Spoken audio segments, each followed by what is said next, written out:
So 150 years ago, you're working in a factory, maybe in Pennsylvania or something. You have a 6-day work week, right? Maybe you're working like 60, 70 hours a week. Maybe you have a 7-day work week. A lot of people did.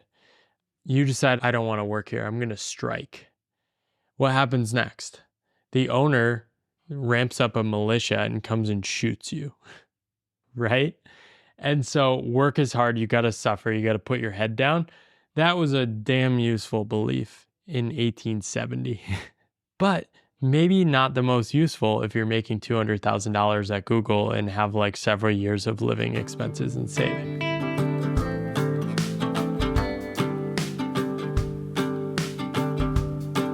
Hello and welcome back to the Hannah Frankman podcast. On today's episode, I'm speaking with my friend Paul Millard. Paul is the author of The Pathless Path, a book that tells the story of his own journey leaving high-powered corporate America and a high-status consulting job to become a nomad and a freelancer and a writer, and about his experience starting to unwind a lot of the stories that many of us have grown up with about the things that are important to optimize for in life. Things like having careers that make you lots of money and bring you lots of status, and how those things can be your metric of fulfillment in life. In today's episode, we talk about how Paul started to unwind and ultimately reject a lot of those stories and find the courage to strike out on a very unconventional path that left many people in his world feeling everything from confused to even frightened on his behalf.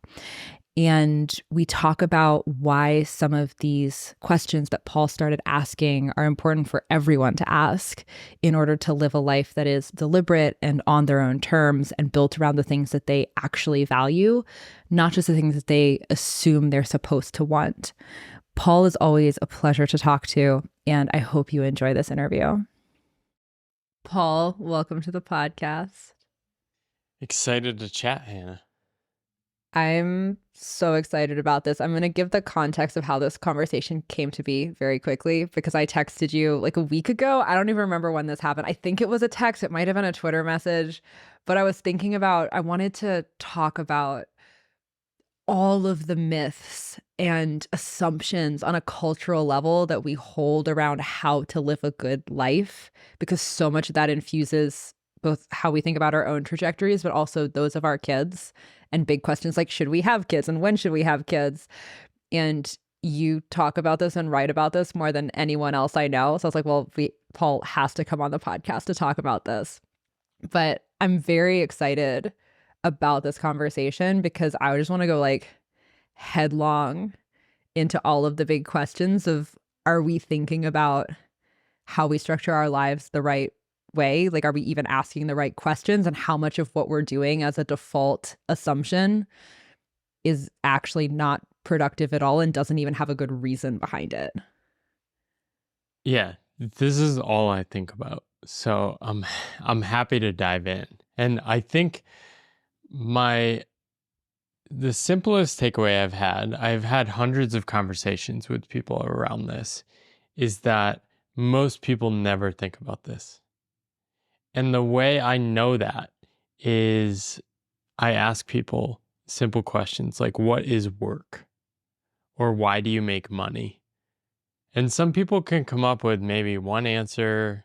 It's usually a cliche. The second one, maybe something a little deeper. But after that, like, people are out of stuff. Like, they just don't think about this and don't ask these questions.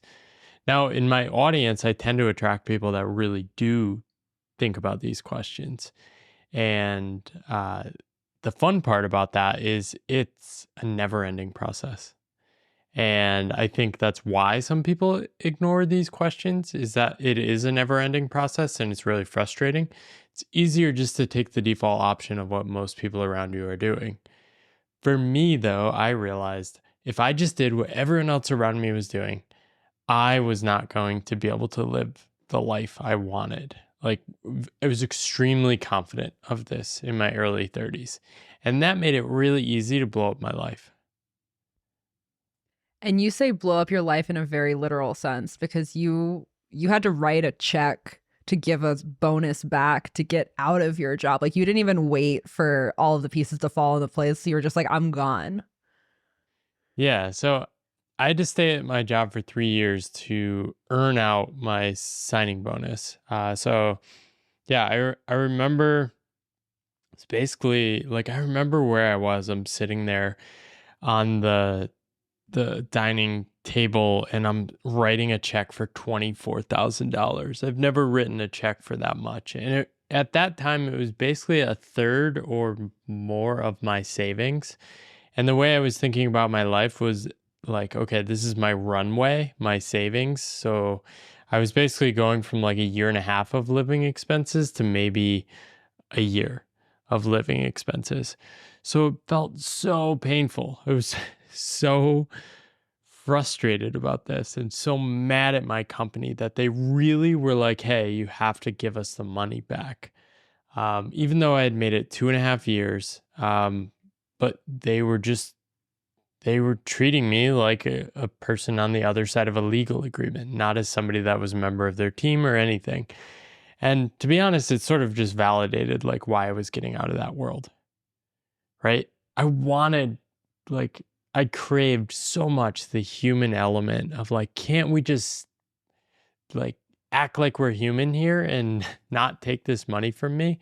And the worst part was like the partner I was working for sort of was like, hey, I'll see if we can like try to get that for you. He's a millionaire. It was like millions of dollars. Um, the HR department was like, nah. And I don't know. No one really cared after that. So yeah, that was sort of the start of it. But yeah, I just was so burned out. I was ready to start a new path. And to be honest, I didn't think much about what would happen after I quit. Mm-hmm. But what happened, it was such a jolt of reality. Like I didn't understand how different it would feel to be self-employed or sort of like underemployed as I was after I quit versus employed. And it just brought up all this baggage, all these insecurities, all these emotions I had buried. Like what? You're not a good person if you don't have a job, right? I viscerally felt like I was a bad person. And this is reinforced by other people projecting their fears onto me, right? I quit my job and I didn't grow up around people that are entrepreneurial. No one was rooting me on. I was making people uncomfortable. And so my colleagues, friends, family were like, well, what's your plan? You don't have any jobs lined up? How are you going to make money? Aren't you worried about health insurance? All these things, right? And so I just felt bad. I'm like, okay, and now I'm making these people feel bad too. Um, Clearly, there's something like morally correct in having a job. And so I started just noticing and sitting with these emotions and really starting to interrogate them because the easy thing to do is say, okay, I feel bad. Let's make a decision from this fear, this insecurity, this uncertainty, and make a decision to try to make those feelings go away. But for some reason, I just had the sense that I had to sit with the uncomfortable emotions. And through that, I think what enabled me to do that was my own curiosity. It was sort of like, what is happening? This is weird. This is interesting. Also, I do feel bad, but I do want to know, why does it feel so weird? Why do other people tell me they feel the same way when they're on uncertain paths? Did you land on an answer to the question of whether or not there is something morally good about working? I think what I meant by that is people map their moral judgment onto work. Mm-hmm. And what I think we've done is narrowed that definition of work down to formal employment, right? And so even though I was working on stuff I cared about, like writing, other creative projects, things like those didn't actually count as work to most people, right? And so I think there is some element of morality embedded deeply in work. If you go back far enough and look through religious texts, it's basically this is what you need to do to feed your family and your community. This is how you contribute. And we all have this urge. We want to be useful. We want to contribute, right? But we've bastardized it down to something that fits in a W-2 job, right? And you had Matt Bateman on a couple episodes ago. I love how he sees work. He sort of looks at work as like all work is noble, right? That's a pretty radical statement for today's world. But when you think about it, it's not that radical because what you're really saying, and this should be compatible with a hyper individualistic society like the US, all you're saying is people should channel their ambitions into what they're drawn to, what they're good at, right? And so there's so much beneath our ideas of work only being in a job, right? So I have this phrase, good work might not be found in a good job, and a good job might not contain good work, right? And so much of this career propaganda we've been blasted with tells us that like jobs are the center of life. Well, it turns out there's work worth doing that's beyond a job, right? You talk a lot about parenting too. Parenting is one of those things. For the last year, I've spent more time parenting than working. And I do not get rewarded for that financially, but there's an intrinsic reward, and I sense I'm contributing to something bigger than myself, right? But the only reason I don't feel super bad about that is that I spent basically 6 years before I had a child, like dancing with all the weird emotions of existing in self-employment world.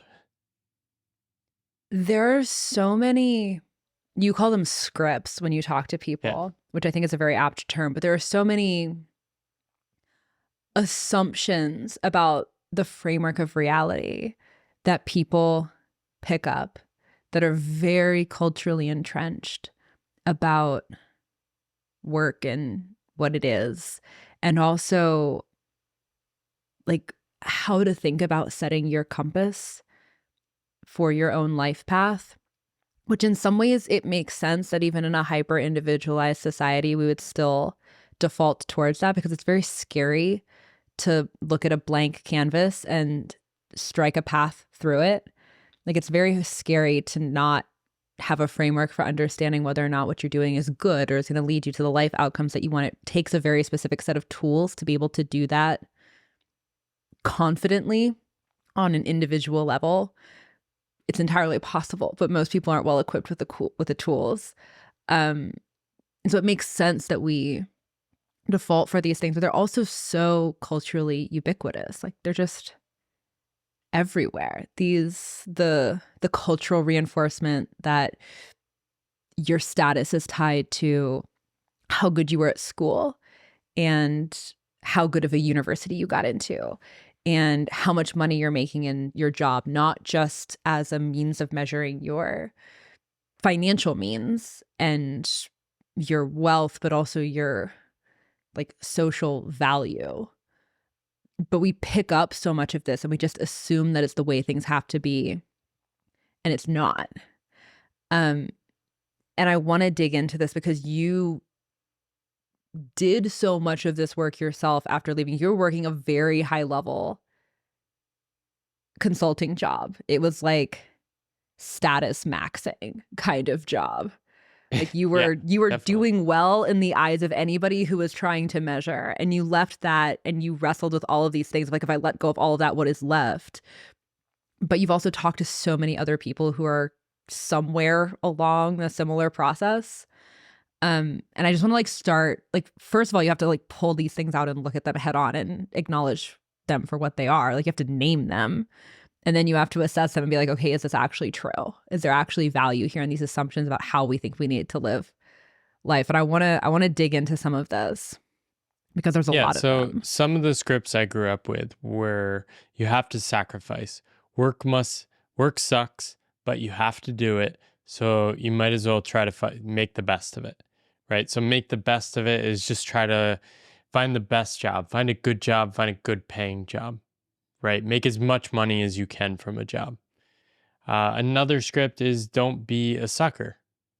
I heard over and over again growing up, oh, don't be a teacher, don't be a therapist. Do you want to be poor? Right? Being poor is vilified in the US, right? We are so afraid of it. And the opposite side of that is a glorification of money, right? It goes really deep. And so those scripts really drove me. Other scripts were do well in school. I think that one was less harmful on me. I actually thrived in school.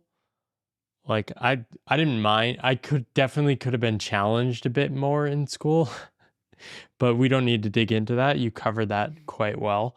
But I liked school. Like I had great friends. I had really good like small town community and teachers that cared about me. And so that was sort of easy. But layering all together means I didn't really think much about any of these things, right? So doing well at school, the other side of that is you just sort of coast along.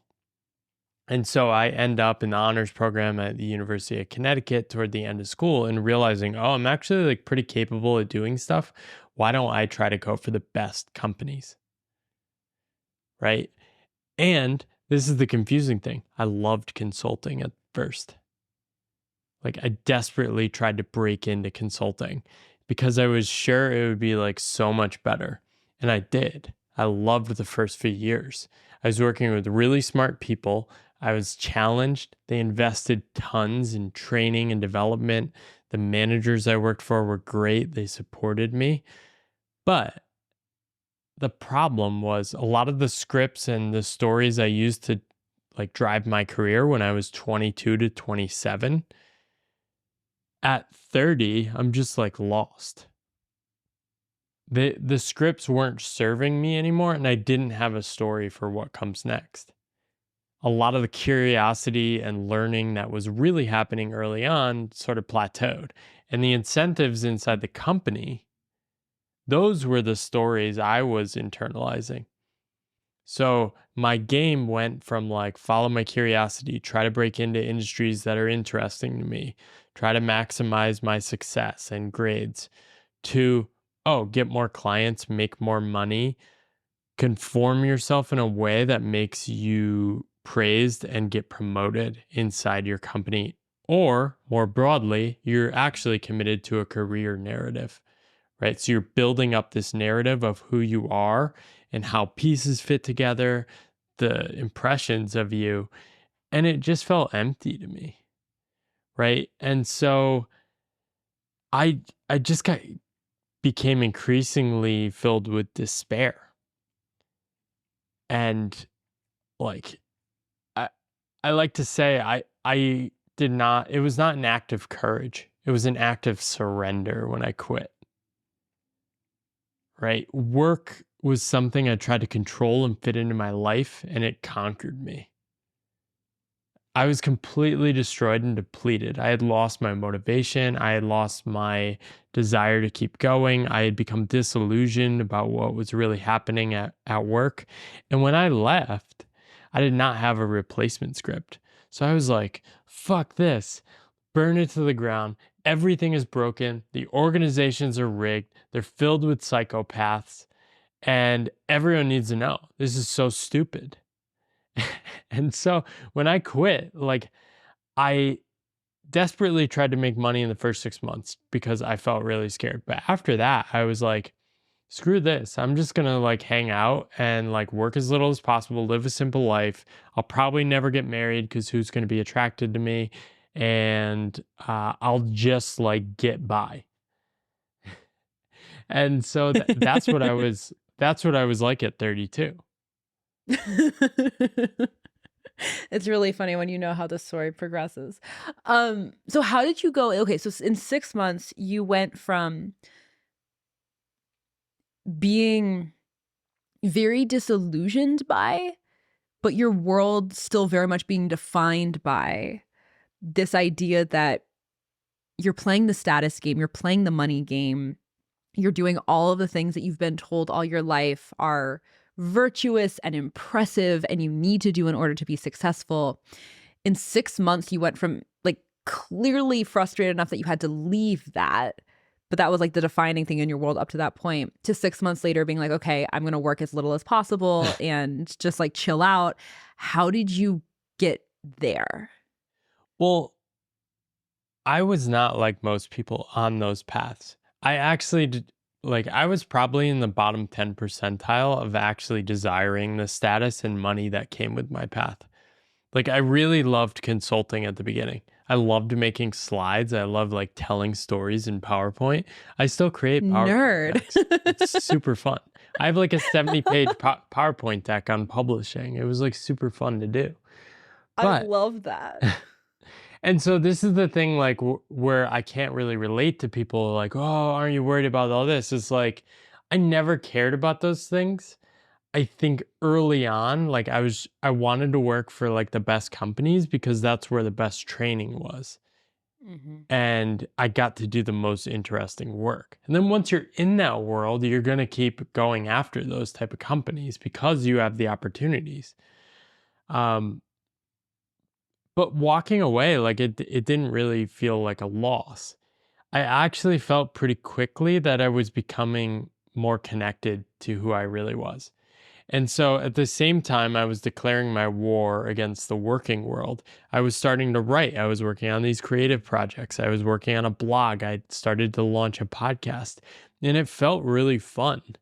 And the more those sort of things popped up into my life, I just like wanted to follow that energy. And eventually following that energy, I sort of realized like this is the thing itself. And so from there, I just sort of became convinced that I need to build my life around actually liking what I do, which sounds so crazy. I call it design for liking work. But I sort of was like radicalized. Like I knew I didn't want to go back. I felt so much better than I had in my past life. I didn't know how I'd make money, but I was like, screw it. I'll go broke. I'll just like do the things I actually like. I don't mind living on like 30 grand a year. I had moved in after I quit my job into back to Boston in with like 4 other 23-year-olds sharing one bathroom. And it was like fine. It was so fun. My cost of living was so cheap. I loved it. When you say that that's crazy, the idea that you're maxing your life around liking your work, when you say that that sounds so crazy, do you mean because it is so different from what most people believe, or because it's so intuitive, or both?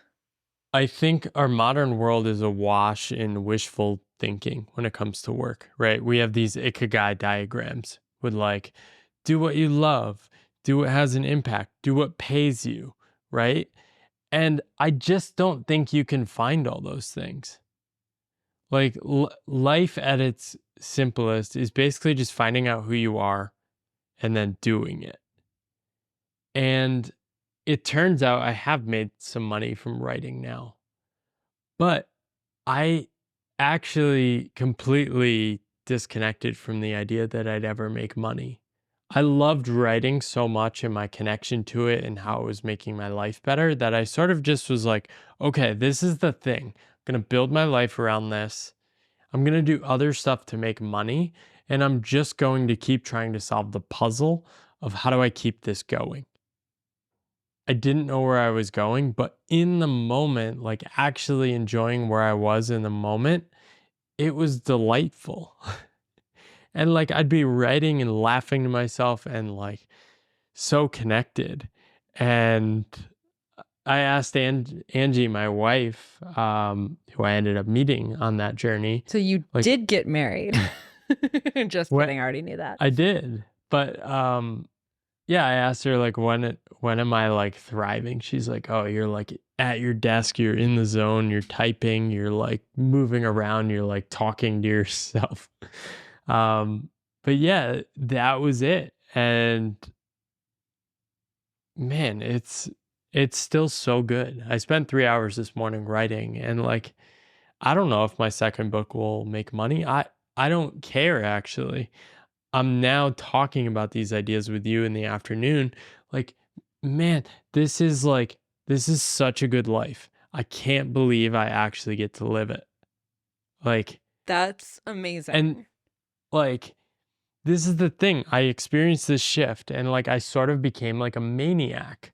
Like, but to the world, I was crazy and I was reckless because as soon as I found this feeling and committed to it, I said, I'm going to stop looking for paid work.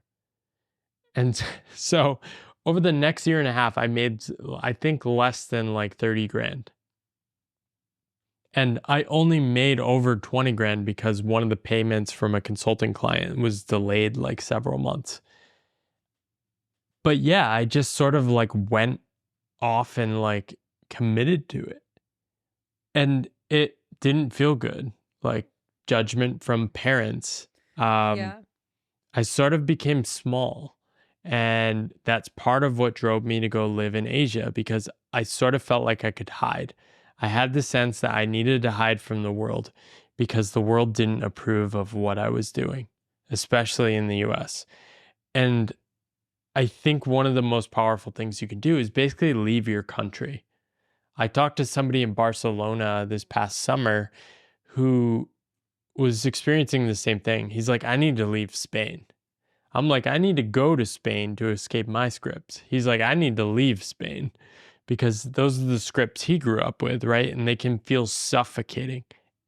When you're in your home country or hometown or home city, you know what everyone's thinking all the time. I'm sure you've dealt with this your whole life, right? To some extent. But Less so, I think, than average. maybe you felt better about it, but I know if you're in a community that doesn't know you and you bring up homeschooling, I guarantee you can predict the 5 things they're going to say. Oh, that's crazy, or right? It's like you Yeah. know the stories in people's heads. Yeah. And so Did you have friends? yeah. And so now I know the stories people are going to say. Oh, I was talking to an a full-time consultant last week at a meetup. He's like, yeah, I really want to do what you're doing, but like, man, it feels scary. And like, I don't know if I can go without making an income every month. And isn't health care so expensive? And it's like, I, and this is an interesting thing. Like, I don't even know how to convey to him, like, those aren't my worries. He thinks those are my worries. And I was like, the only way is through. Mm-hmm. But what often happens, and this is the problem, is you basically need to experiment, but experimenting is costly in time, right? I spent a solid 3 years after I quit my job really leaning into life and seeing how it felt and under optimizing for money and income. I'm still doing it probably to this day. But yeah, it's extremely costly, right? That's my prime earning years. We have phrases for these things, more scripts, right? Your prime Yes. earning years are in your 30s. That's when you climb the ladder and you start cashing in, right? You cash in on the corporate ladder. You've gotten promoted to a level where you just keep getting high salary.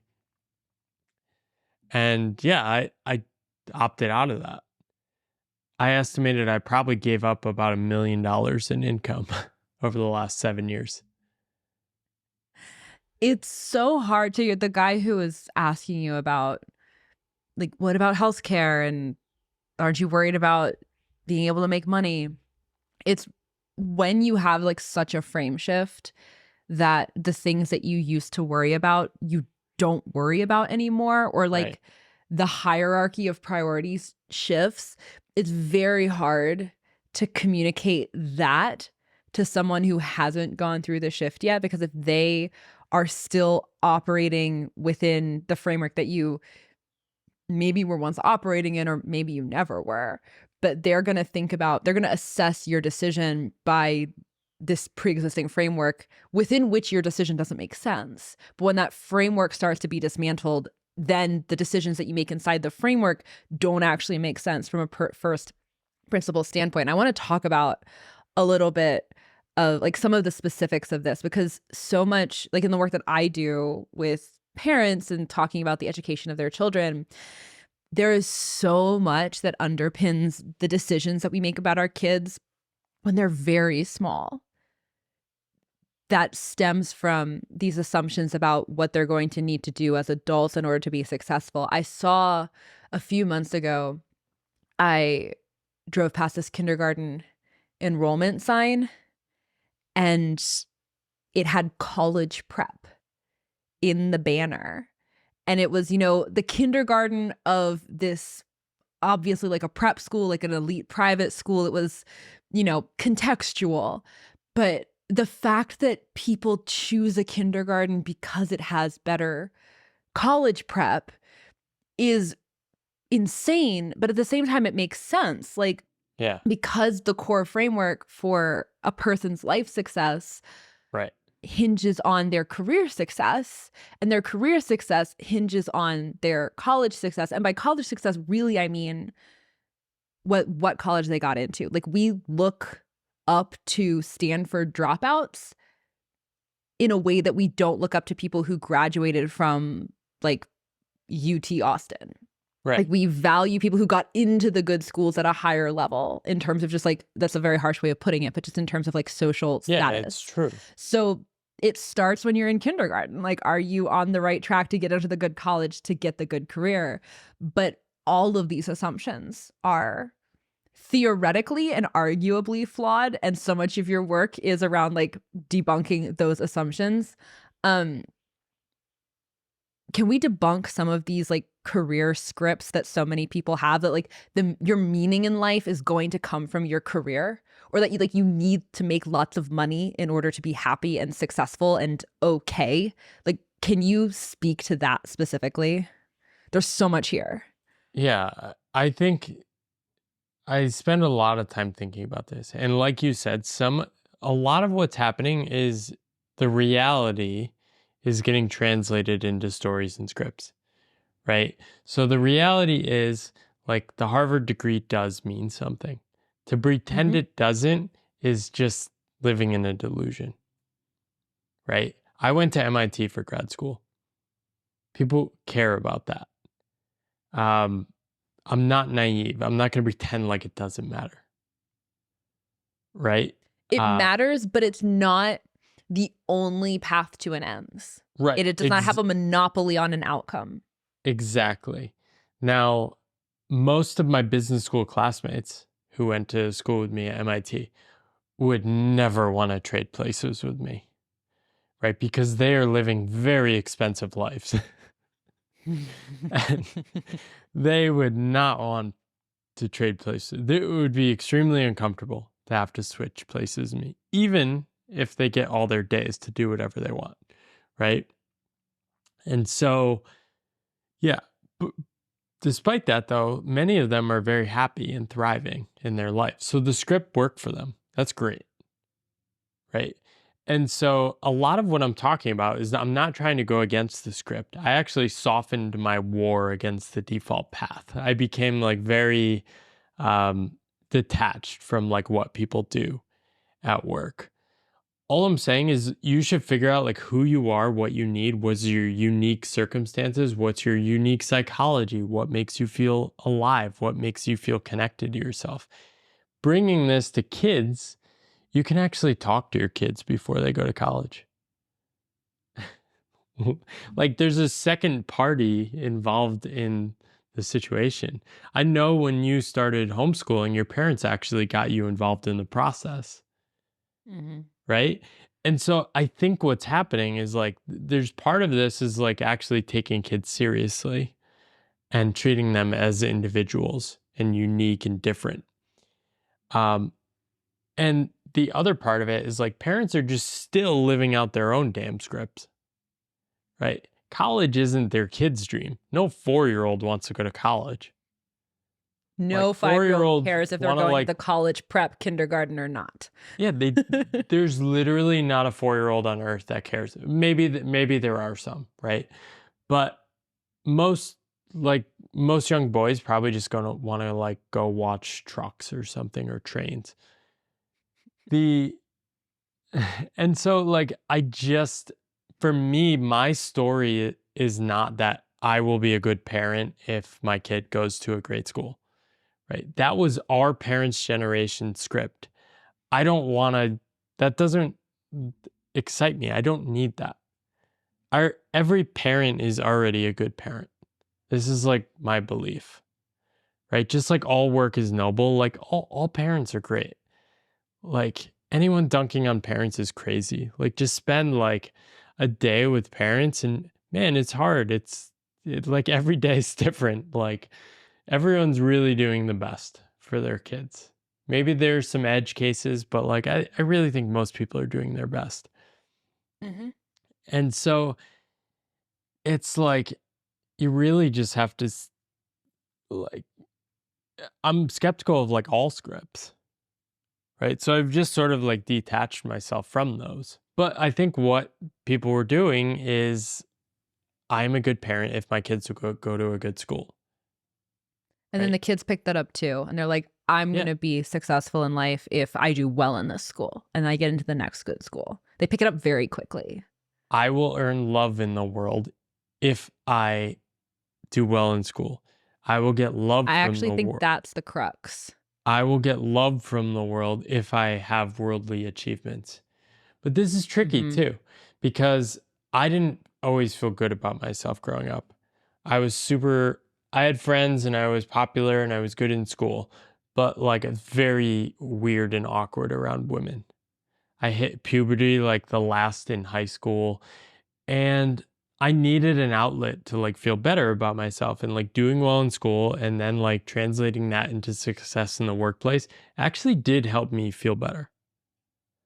But what works for you at 22 is probably not a good life strategy when you're 50, right? If you're still blindly pursuing worldly success at 50, like that's all you need to know. And I think this is part of the problem, is like people don't actually like let go of their scripts. Like I was having a conversation with my mother this past year, and she's worried about like money. She does not have, it was like a $5 purchase. She does not have to worry about a $5 purchase. She's graduated beyond this. But she's like, well, this is just how I grew up. This is what my father used to say. He passed away 12 years ago. Like, you gotta move on from your scripts, right? And I see it with work all the time. I see retirees that are like, oh, you have to make you have to spend less than you make every year, right? And you have like these boomers who are financially independent working side gigs just to like smooth out their income so they don't have to feel uncomfortable. And so most of this is just emotional avoidance. A quick interruption of today's show for an exciting announcement. I'm going to be speaking at this year's LevelUp Conference in Atlanta, Georgia, June 19th through 22nd. LevelUp is a conference about philosophy, culture, politics, human flourishing. And my talk is going to be called The Art of Breaking Rules. And it's going to be about my career story, coming from a very unusual education, skipping college to go work in the startup world, leaving startups to become an entrepreneur, and a lot of the lessons that I've learned along the way. A lot of the advice that we're given about building careers doesn't necessarily serve us. And I'm going to be talking about how to think about breaking rules around your career in order to design a life on your own terms that you're excited to wake up to every morning. I have attended Level Up as an attendee multiple times. I'm very excited to be a speaker this year. I'm honored to be in a lineup with people like Alex O'Connor, Chris Rufo, Ayan Hersey Ali. I have also had the pleasure of meeting a lot of the great attendees at Level Up. One of my very best friends met her husband at Level Up years ago. Another best friend's little sister met her now fiance at last year's event. So it's a very high caliber crowd of attendees. There are scholarships available to cover travel if you're under the age of 29. You can purchase a ticket if you want to come join us in Atlanta at levelupconferences.org. And you can use the code Hannah50 to get 50% off your registration. Okay, back to the show. I want to pull a layer up for a second and I want to get slightly more meta and philosophical about like the different manifestations of this. Because I think there are a lot of very specific scripts and assumptions that most people have and that we have on a cultural level, that even if you don't have it personally, you're very aware that the people around you have and that you're combating, that I think are important to just put on the table for the sake of like understanding everything that's going to come after in the conversation. There are some really big ones that underpin most people's life decisions around work, but also everything that precedes work and everything they think is going to stem from doing well at work.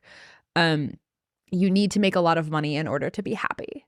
You need to have a lot of money in order to be okay.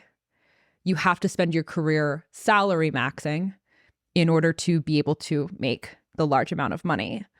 Your meaning in life is going to come from your career growth. It's going to come from your career success. It's going to come from being able to be at a cocktail party and say, oh, I work on the C-suite at X big company. Getting into a good college is going to define your ability to do all of these things. So really getting into a good college is going to define the rest of your life. Like, you can't be successful without a college degree, particularly a high level college degree. And so all of your schooling prior to college is extraordinarily important for everything that comes after. Your success at like living out the American dream that you've been offered if you live in the US is, and if you don't live in the US, but you're still like chasing those ideals, is tied to how big of a house do you have? How nice of a car do you have? How many worldly possessions are you able to flaunt in front of other people to signal your status? And then even on a very personal level, things like you need to be successful at all of those things in order to have a good relationship. Like in order to be loved, you need to be successful at these things in order to be valued by your friends, in order for people to want to spend time with you, in order for you to find love and be able to have a family. Like these very deep human desires that have nothing to do with any of these things still get attached to them. I think there's a lot like this that people adopt as their framework for making decisions in their own lives, but also in the lives of their children. And they start applying them very early in the lives of their kids because the responsibility of someone else's life that you might mess up if you don't get them on the right track in kindergarten or, you know, by high school at the very latest is very frightening. What else am I missing? What are the other big ones here? I think you covered all of it. I think the thing with scripts is there's truth in all of them. Can you expand on that? Like, what about this is true? So, for example, okay, if you don't make money, you won't be seen as desirable. That's just true for some people that value money. Right? Truths, but not universal truths. Right, exactly. Right. And so, Derek Sivers actually has an amazing way to deal with this, and he's working on a book around this topic now called Useful, Not True. Right? So a belief can be useful for you, but you shouldn't take it as true. A lot of these are localized truths. Like if you're in a community that all thinks that you have to have the college degree in order to be hireable in any of their companies, like you're going to spend your whole life thinking that if you don't do this thing, you're never going to be okay, which I think is probably part of why the international travel part was so important for you. Correct me if I'm wrong, but like if you go somewhere else where these things are not true, that have always been true in your culture, it starts to really expand. Like you can get this on a local level too. Like growing up homeschooled, I was kind of always in this sort of counterculture world where things that other people assumed were true, I could see they weren't. So it sort of like gave me this set of glasses that I could use to look at the code in the matrix and be like, okay, somebody wrote this. Like, we're all running based off of it, but that doesn't mean it's like an absolute truth of the universe. Somebody just made this up. But it's hard. Like, sometimes you need the really stark contrast of getting out of it, but it doesn't mean it's a universal truth. Yeah, it's so, the longer you spend abroad, the more clear it becomes how flexible how these stories emerge in the first place. Like, the US is such a crazy place. It's basically it's a high income country it's an industrial superpower with the largest military in the world. There are extreme advantages. It has in the knowledge economy, like, it has some of the best jobs in the world with really good salaries, right? Compared to even a place like England, they're just like way higher salaries, more opportunities, more upside, right? And so you go to like a country like Taiwan, which is stuck in something they call the middle income trap. Incomes rising is not a thing that is just like expected. So people then adapt different beliefs. A belief Angie, my wife, grew up with was, we're not the kind of people that make money. So you just need to learn how to work a job and get by. That could be a useful belief if you have no opportunities, right? And you can find virtue in that and commitment, and you can build a life around that and be happy with that. But it's not useful if you're now in the global economy or you move to the US and like people want to hire you. Like, you shouldn't still believe I'm the kind that. of person that doesn't make money. I'm sorry, I can't accept your job offer. Like, kidding, but also like actually it No, well, this play is the out thing. very literally. When Angie moved to the US, she took her Taiwanese salary. She calculated what she was making. I think probably it was like $10 an hour. And that's a good job in Taiwan. And she's like, I can't charge more than that.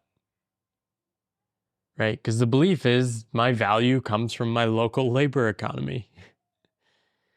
Not useful in the US. I'm like, Angie, it's not going to be helpful if you're making like less than minimum wage in the US.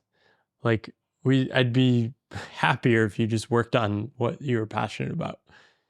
And so, yeah, it's trying to figure out when to update these, right? And so Robert Anton Wilson, a writer from several decades ago, he has this idea of a reality tunnel. And the reality tunnel is the world we live in. We create it with our scripts, right? And so for me, the reality tunnel I lived in for a long time was the only way. And as an adult, you are serious if you work in a job. And an adult always stays employed and always tries to make more and more money, right? And the problem with that reality tunnel is when I had conflicting information or I wasn't getting the results I wanted, I would just like make those feelings go away. It would muddle into my reality tunnel. And I think a lot of people are facing this, right? They have stories they grew up with, and it doesn't match up to what they're actually experiencing, right? Work hard, do well in school, always do what your boss is demanding of you, take challenging roles. I talked to people at Google who are making 200 grand a year. They did everything they were expected by. And they're like in despair. They're in the same situation I was, but like, they're not as reckless as me and like don't just want to like blow it up. But they don't have like another story or any sort of path of like how to break out of that.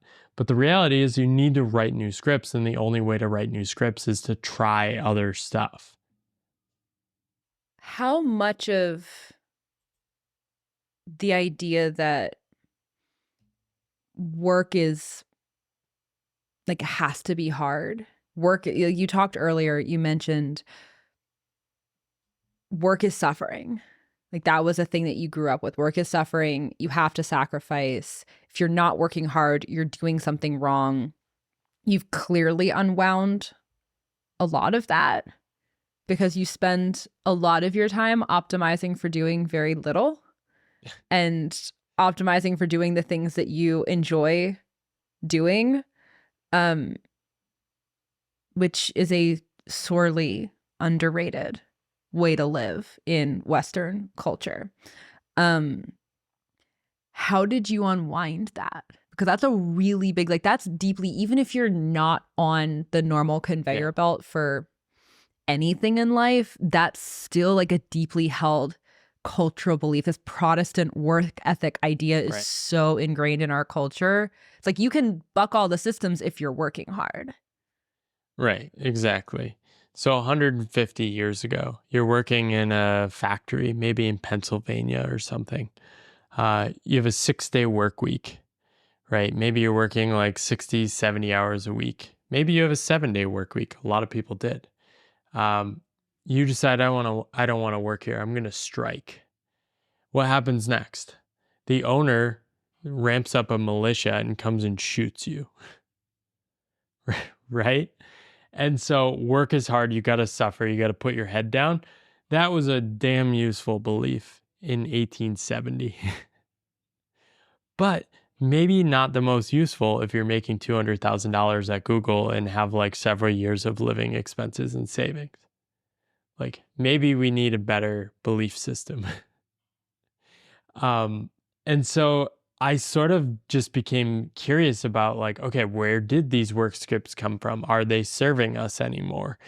And I was like sort of like against my old path. And I kind of just said like, what if I do the opposite of everything I was doing before? And now I'm sort of unique in that even while I was employed, I was trying to work less than other people. I was always trying to push the edges. I always wanted to experiment and see what would happen. It just took me a really long time to completely leave the system. But I was working at McKinsey and Company. This is a well-known company for working lots of hours and being really intense. I started working there and I was part of a global team, and I was working in the research office with a team in India, and my team leader was in another office, and she goes, well, like technically you can just leave at 5:30. All we need is like you to be there for 9 to 5:30, and then your colleagues in India will take it over. So I just took that literally. And I just left work every day at 5:30. This is like my second job. Nothing happened. No one said anything. After about 6 months, everyone's like, "Oh, well, like Paul can get away with that." But we have to work longer hours. And all my colleagues would just stay till like 7 or 8. And like I just sort of it was sort of fun to like play with the rules and like see what was possible. And I was doing good work. I never got the highest performance review, but it always seemed sensible to me to like work less. Right? It was like I did have the script like work sucks, so okay, like don't give your life to it. Work-life balance matters. But in the professional career world, like that was not the script. The script was like, give it your all, commit everything, go all out, try to maximize gains. So I had a sliver of that before I left. And then like I had all this time, I made I made like, I think 40 grand in the first 6 months. And I got my cost of living down to 30 grand. So now I had a little more buffer than what I started with. And I said like, what if I just don't work on any paid work for like as long as possible? That was just an interesting question to me. And turns out you feel shitty, you feel terrible, people criticize you, you make other people uncomfortable because they're nervous about your future. But more and more of that good feeling kept showing up in my life, like that connection to the good work I was doing, the creative work. And eventually it just tipped and it was like, I actually like this. And I'm actually willing to sacrifice everything for it. And so that is a really long journey. of like questioning work and processing these things. I don't know how to convince somebody that it's worth it. All I know is that a relationship with work, I found a different way and a different story around work that is useful for me. It's powerful, and it convinced me to blow up everything and head in a different direction with my life. If your meaning doesn't come from all these things that people assume it does, if it doesn't come from the fancy job, the fancy car, the fancy house, the fancy degree, the fancy status, where does it come from? Like, if none of those things are inherently true, if like from a first principle standpoint, these are not absolute truths about the human experience, then where does, like, if you blow all of that up, where does the meaning come from? Or if you're not blowing it up, but you're saying, okay, I'm not going to rely on these things to give me meaning. I'm going to maybe engage in some of them because it's useful for me. I really want to be a doctor because I think I can help lots of people. I have to go to a good college in order to get a good job as a doctor. I think I'll be able to save lots of lives. This is work that feels very meaningful to me, but it's not like I'm not doing it because I think it's going to solve all of my inner insecurities and like give me like a sense of fulfillment inherently. Like, where does, like, what is actually fundamentally true about what the ingredients need to be for a good life? Like something that feels happy and fulfilling and gives you a sense of purpose and meaning. Yeah, the best frame I've seen for this is Luke Burgess's idea of thin versus thick desires, right? And thin desires are these surface level ones that we aim at, but they're not truly our desires. Now, I actually still crave status. And what I mean by status is basically just attention from other people. I like being appreciated. I like being valued. I like being respected. But the status game I was defaulted into my career was being respected for making a lot of money and having fancy job titles. I actually didn't care about this. And this is something I've come to call status dissonance, is like people don't understand how other people are getting status. But me, like if somebody really appreciates my writing and they're also a writer, that's like the best. I love it. Like I am more than happy to have status from that. Like some of the attention I'm getting for my book feels really good because I actually care about the book. In work, I didn't care about the slides I was making for a client. So like getting attention and status and respect for that felt very hollow. Mm-hmm. Right. And so I actually talked to a lot of doctors. A lot of doctors are very miserable. It's because a lot of doctors actually like helping patients. But what they're finding is they can't find enough good work in their supposedly good job. Their good job is like 30% patient care, which they love, 30% bureaucracy, and 40% like internal political struggles in giant hospital systems. Right. And so it's all about like, how do you actually set up your life? What costs are you willing to make? If you actually desire a giant house and it gives you meaning, there are people like that. That's just not me. I love renting because a lot of what I value is like, it's not doing nothing. It's actually the time and space to think. I read a lot. Never feel rushed or busy, but that makes my writing better. I feel like I come up with better ideas. I feel more energized. I feel more connected to my work. And it just all feels like I can keep going on that much longer. So I don't hate houses. If I had an extra like $2 million, I'd love to have like a nice little home base and like hire people to take care of it and just like put that on autopilot. And if somebody wants to gift me $2 million, like I'll get a house. But I just don't have that, right? I don't have money to buy a house where I'd actually want to live. And it turns out renting is just a lot cheaper in similar places in the US right now, especially with interest rates. So that's just like a trade-off I'm happy to make. The problem is if you actually desire the house and you're also trading that off. So you sort of need to like figure out what are the things you're willing to trade off and not trade off.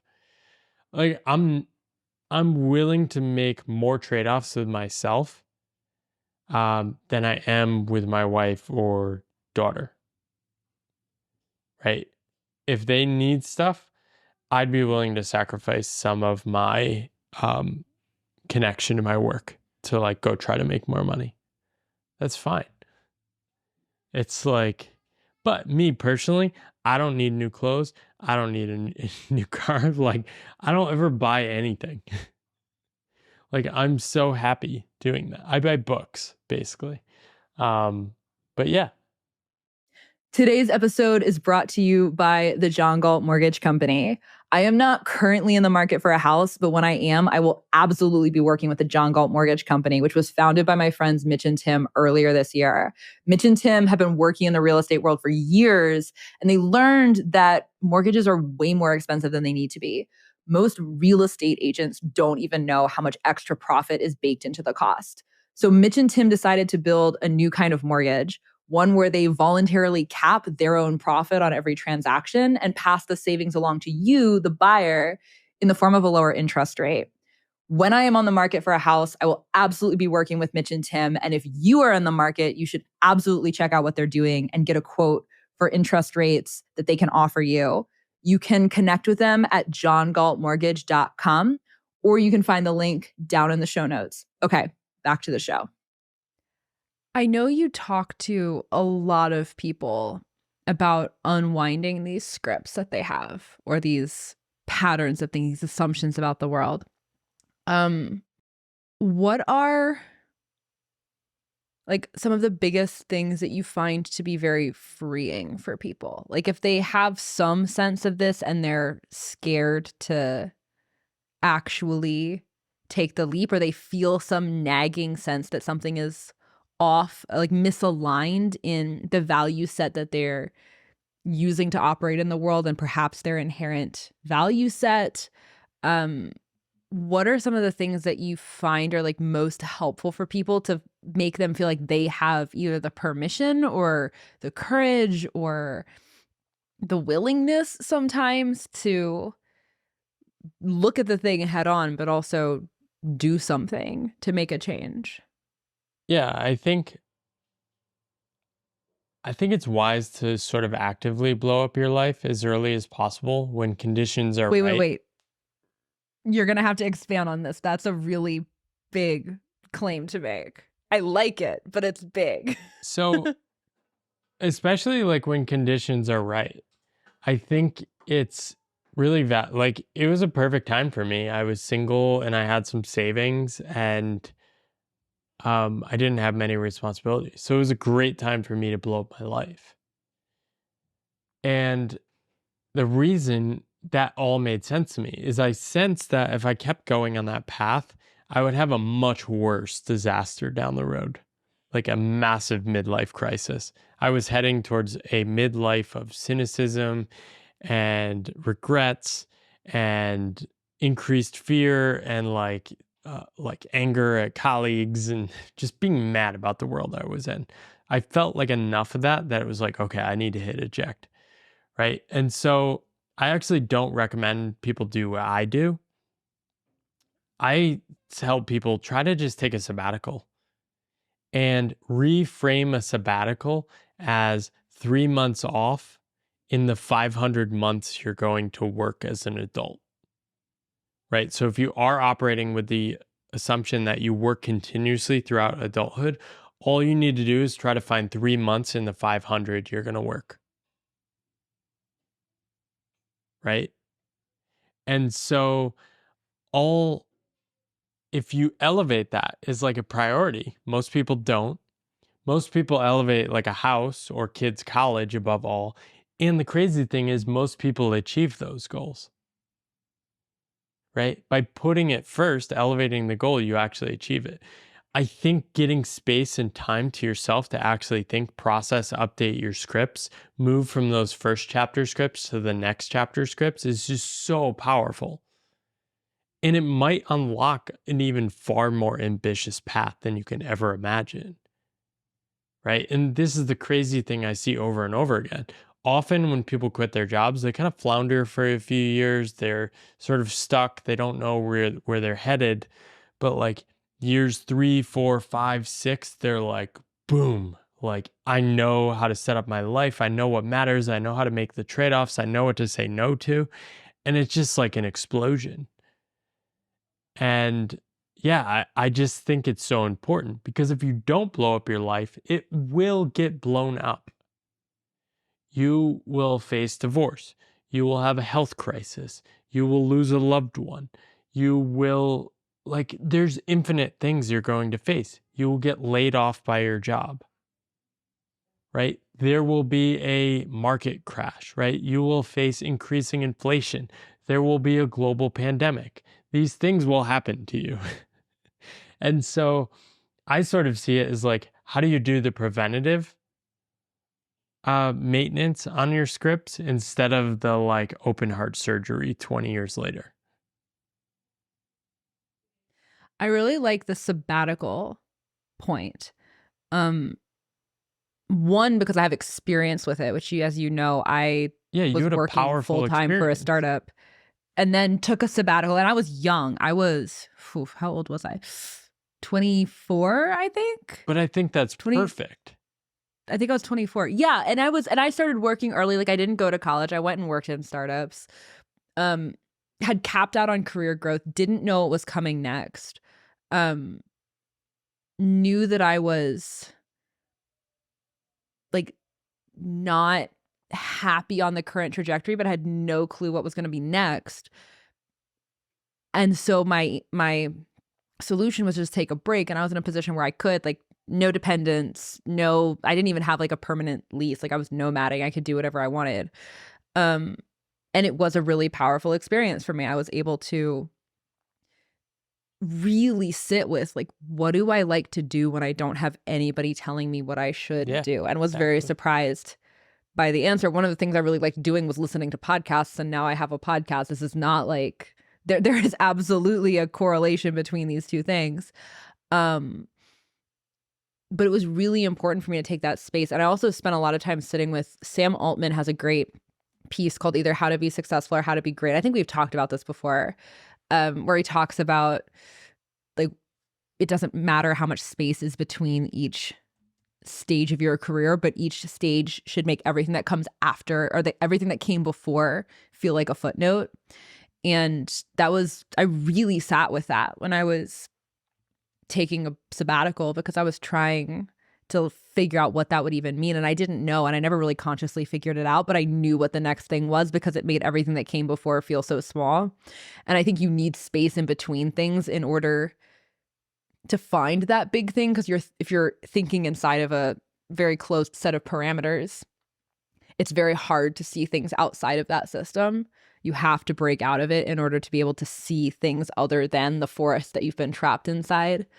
But I also, like, some of the best advice that I think parents get when they're pulling kids out of a school system is give your kids a break, like take a few months off, like don't even worry about school, especially if they've been traumatized by school in some way. Like just take space. If your kid spends the first 2 months of homeschooling doing nothing but watching YouTube videos and playing video games, maybe that's not a bad thing. Maybe your kid's in like rest mode while they're detoxing from all of the negative assumptions about what learning is and all of the, whether micro traumas or full on traumas that they experienced in school. You're giving them just enough time for their system to reset. And if you foist work on them too quickly, you're going to just keep piling onto the problems that already exist before they have a chance to heal. But I hear this all the time from people who run schools, and they have kids come in who they were in the public school and they were struggling, and then they come into the private school, and maybe for a month the kid does absolutely nothing, and they let them. And without fail, they all say, like, eventually the kid starts doing productive things because the kid starts to rediscover their own innate sense of desire and meaning. And I think that's universally true for people. It's not just for kids, but I think whenever you're exiting something, you need space. And I think we're so hyper fixated on deriving our worth from productivity that it's very scary to take time off and to talk to somebody and they're like, oh, what are you doing? It's like nothing right now. Like I'm figuring it out. It's hard to do that, but it's so important. Yeah, this is why I'm a sabbatical maxi now. I like that. And I love the framing on kids. It makes perfect sense, right? We're always thinking about these things for our kids, like what's best for them. But yeah, I used to be nervous to like give any recommendations or advice. But actually, I've talked to enough people that have taken sabbaticals. Sure, there's an opt-in. The kind of person that's going to take a sabbatical is actually open to the experience. But it's like a 99% approval rating. I've had one person that was like, didn't do much for me. I went back to work. And that's fine too. They might have learned that work's where they belong. Yeah, exactly. But yeah, the approval, it's not even just an approval rating. It's like people love the experience. And everyone experiences that same thing. If you just wait long enough, your productive, curious instincts show up. That is exactly what happened to me. As soon as I said to myself, I'm going to stop looking for consulting work, I started doing stuff I was interested in. This is all the stuff I'm building my life around now. I kind of think that like sabbaticals are even like, I kind of feel like we should take them more often, like even like mini sabbaticals, but more often than, because like, you need like the soft system resets too. It's like restarting your computer. Like I feel like after it's been like a couple years since it's been 3 years, I guess, since my last sabbatical, which is not really that long. My last sabbatical, my only sabbatical, my last one, only to date. But like, I feel like there's stuff I've accidentally picked up that like maybe doesn't even serve me, that like time off would make clear to me in ways that I'm not going to notice just like going through my day to day, even in a life that's like very intentionally designed because I'm doing work I want to be doing. Yeah, this is my story now. This is my current script, is that wisdom is found in leisure, right? And leisure is not lazy, passive entertainment. Leisure is like a calm, contemplative state. And so I'm very intentional about designing non-work time into my life. So I actually underwork, even though I like doing a lot of things, I actually underwork on purpose. And while writing my book, I kept feeling stuck by like, I would do a little bit of nothing every day. And so I came up with a new strategy of taking every 7th week off. Every 7 weeks, nothing on the calendar, no work, no schedule, no plan. Wake up and see where the day takes me. And in those 6-week blocks, I started accomplishing more. And in those 7th weeks, I sort of like was able to integrate that more. And actually this summer, I'm planning on doing something similar with my wife. Like we're going to take like 2 months, really enjoy the time with our daughter, connect. And we're both working on books now. So we're trying to finish drafts and stuff before the summer. But yeah, and I guarantee in that space, I'm going to figure out what comes next. Because I'm feeling like I'm on the edge of another shift, but I don't know what yet.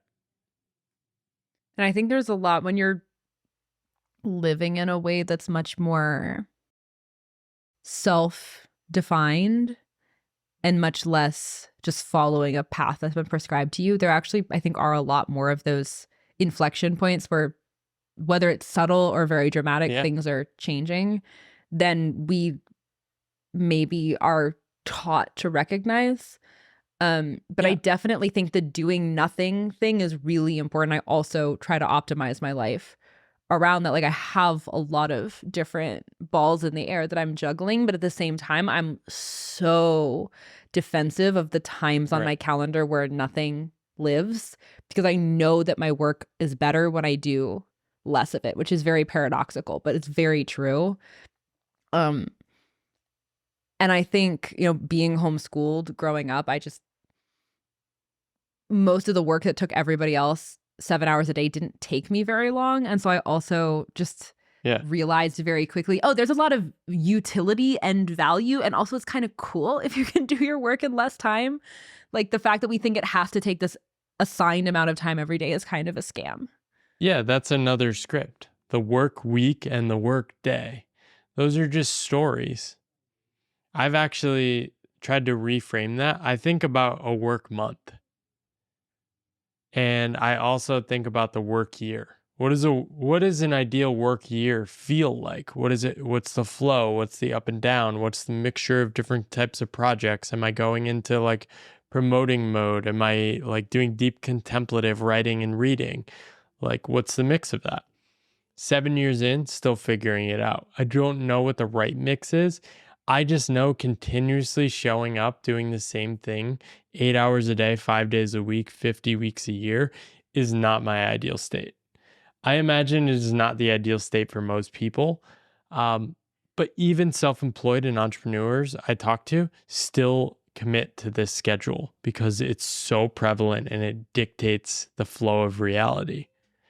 Right? Like maybe take the weekends off like everyone else so you can hang out with your friends at the same time. But maybe there's wisdom in working on Saturdays. Just try it. See how you feel. Take every Tuesday off. I don't know. It's actually great because then you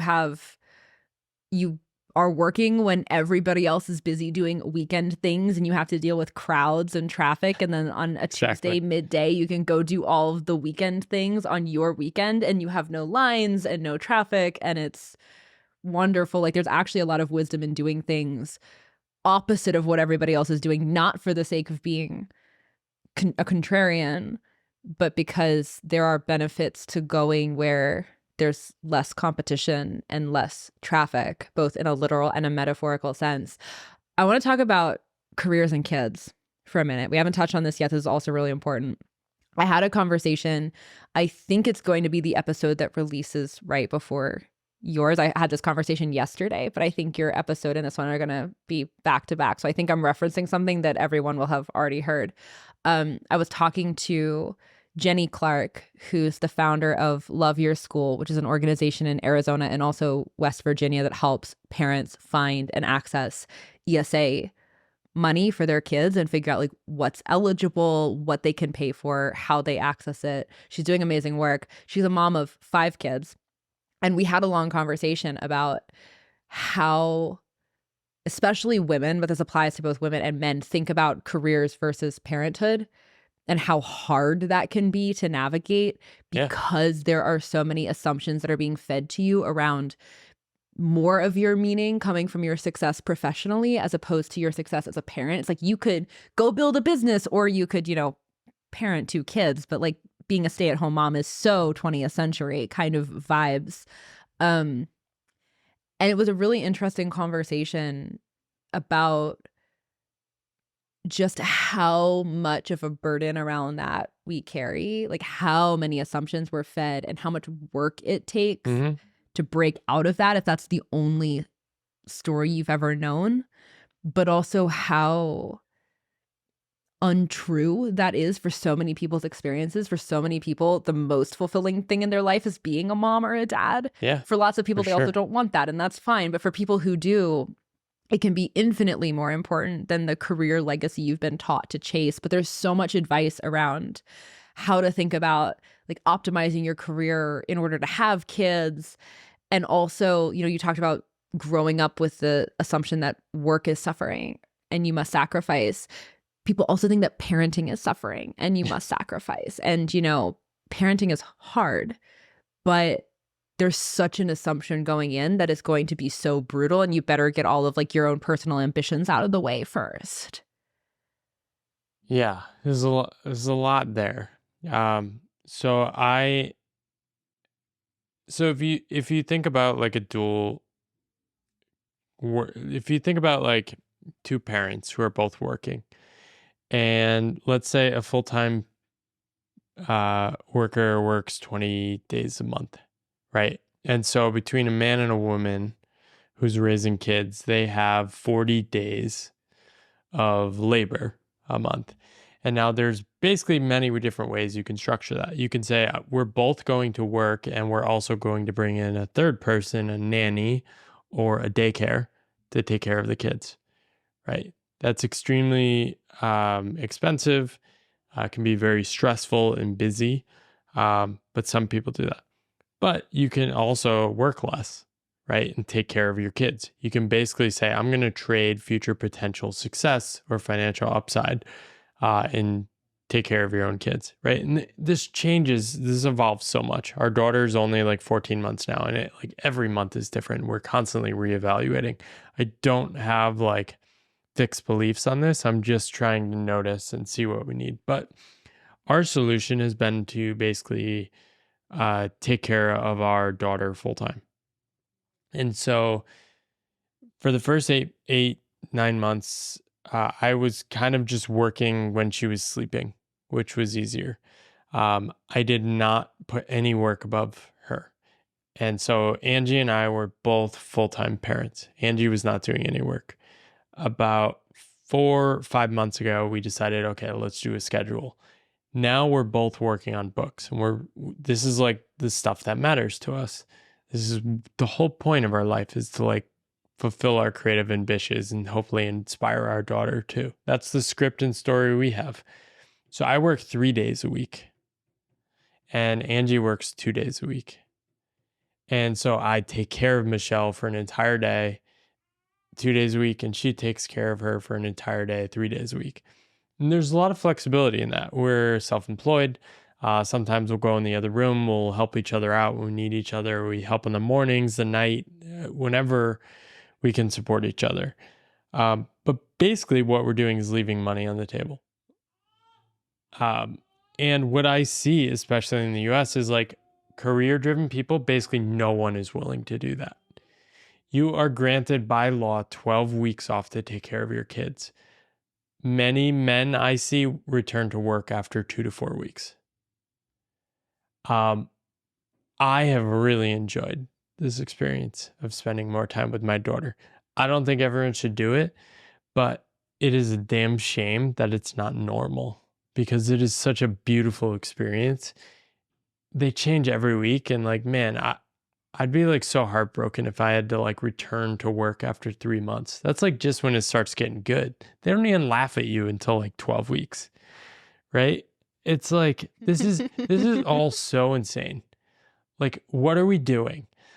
Like, the future is dependent on children. Like, really, like, I don't understand what we're doing. And I see over and over again people with tons of money who could take more time off. They're just in such a hurry to return to work. And that's just the scripts. And like, I want to live in a different world where that is not true. Honestly, why we're thinking of leaving the US, but I don't know. It's just not the reality we live in. And so you get judged for that. Right? I trigger fears in other people. I've had people say to me, like, don't you think a man should be working? Like, don't you think it's irresponsible to not be trying to make more money now that you have kids?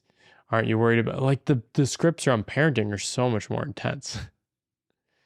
And so, yeah, I don't have good answers, but like, I think there's more freedom than people think. And it is hard.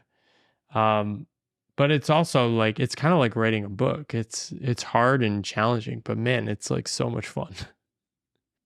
Well, you also, for years prior to having Michelle, you also really went against the mainstream advice of how to optimize your years prior to having kids. Yeah.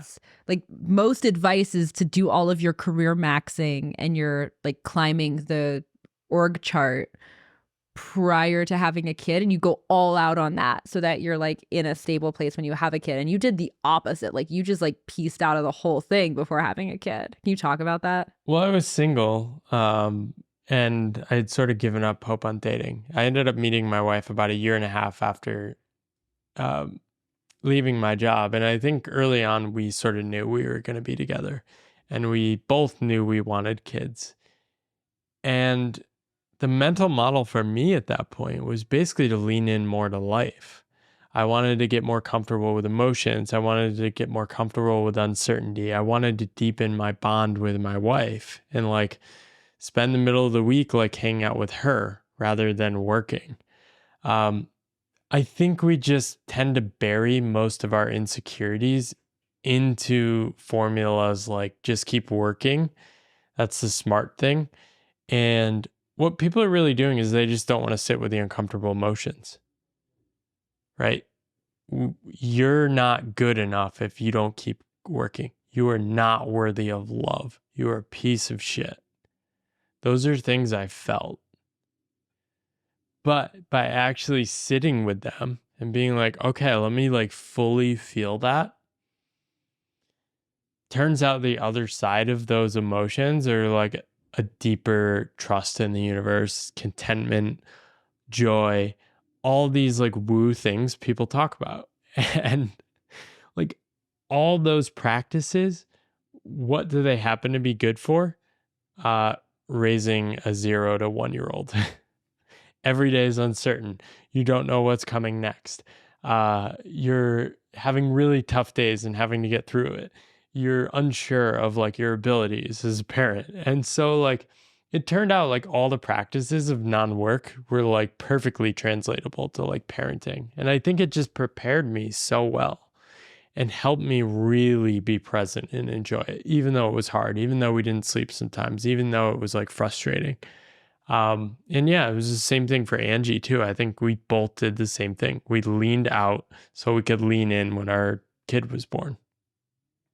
Can you give us a teaser of what's coming next? You talked about you're writing a book, Angie's writing a book, you've got travel coming up, obviously, but I know there's also like so much that's emerged from the original book that's, you know, fed into the work that you're doing now. I don't know if you have other things on docket besides just the book. What else can people expect coming next? Yeah, so my first book is The Pathless Path, Imagining a New Story for Work and Life. I was really lucky that the book sort of took off in the second year after it being published. And the money from that book basically helped fund my paternity leave.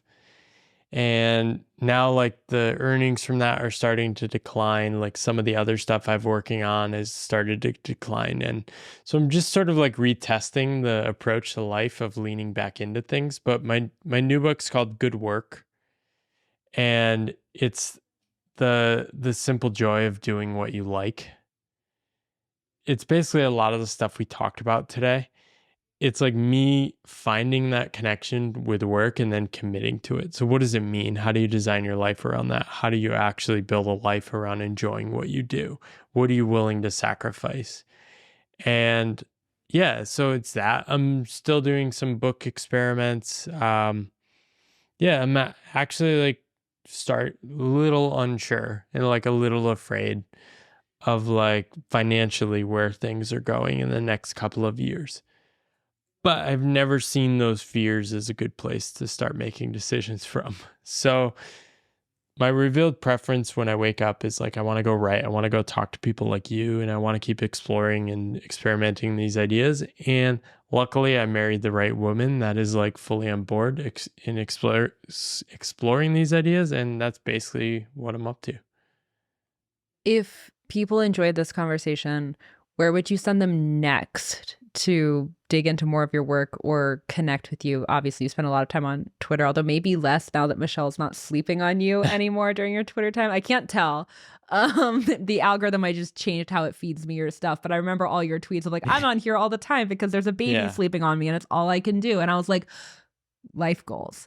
But where else would you send to people? Yeah, they can check out my podcast. I have a lot of conversations about this kind of stuff with people. The Pathless Path podcast. And then if they like that, want to go deeper, buy the book. Helps support me to keep living this weird life.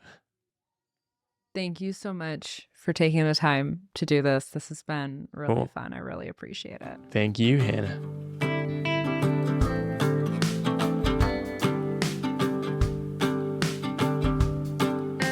All right, my friends, that is a wrap for today. Thank you so much for listening to today's episode. I hope that you found this valuable. Please leave a 5-star rating on Apple or Spotify. Please like the video on YouTube. And please don't forget to subscribe on whatever platform you listen to make sure that you don't miss next week's episode. Thank you so much, friends. I will see you next week.